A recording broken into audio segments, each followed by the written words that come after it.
Hey, kamusta kayo? Ako po si Brother Josie Palaligan, ang inyong kalakbay at welcome sa serye ng ating pag-aaral sa ating pananampalataya kung saan mas lalo nating maintindihan ang ating pananampalatayang Katoliko. Ngayon ating pag-uusapan ang pagtanggap sa banal na Eucharistia. Yes, ito po yung tinatawag nating communion na tinatanggap natin tuwing may misa. Alam ba nyo na hindi lang yan basta ritual? Ito ay may lalim na kahulugan. Yan. Ito ay may kabuluhan.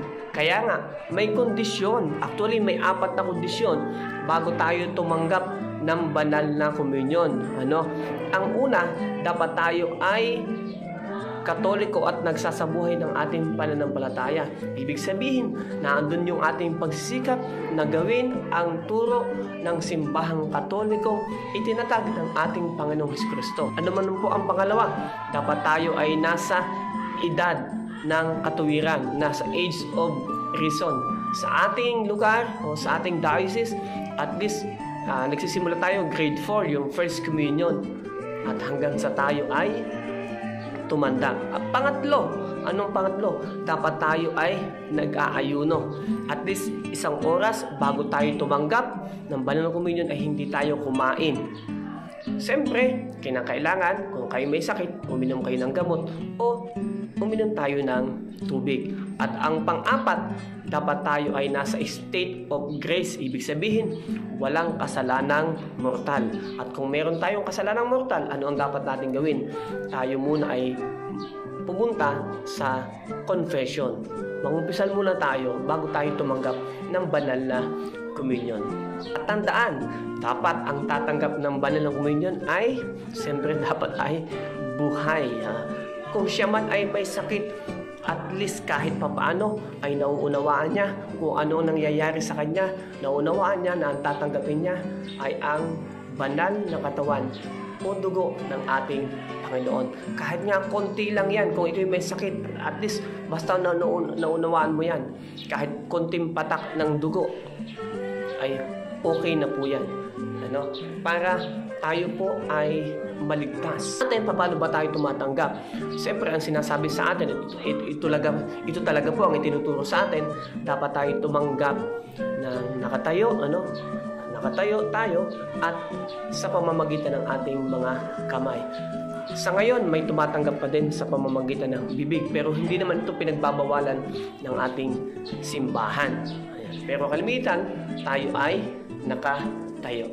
At siyempre, mahalaga na ang bawat isa sa atin ay tumatanggap ng banal na komunyon kung kaya natin araw-araw.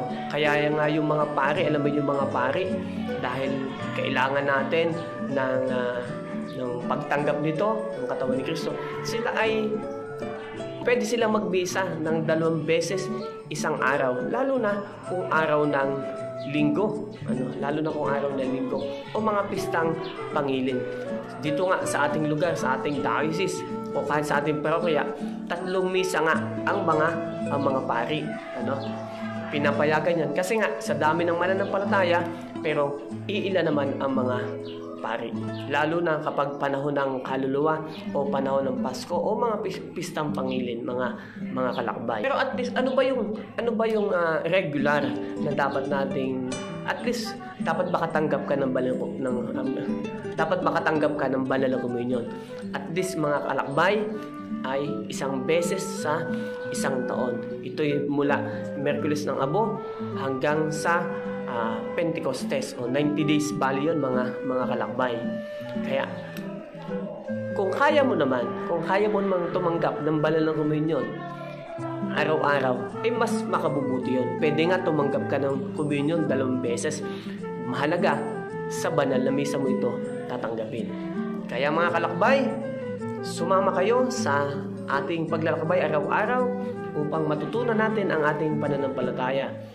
Dahil sabi nga, kapag natutunan mo ito, maisasabuhay mo ito.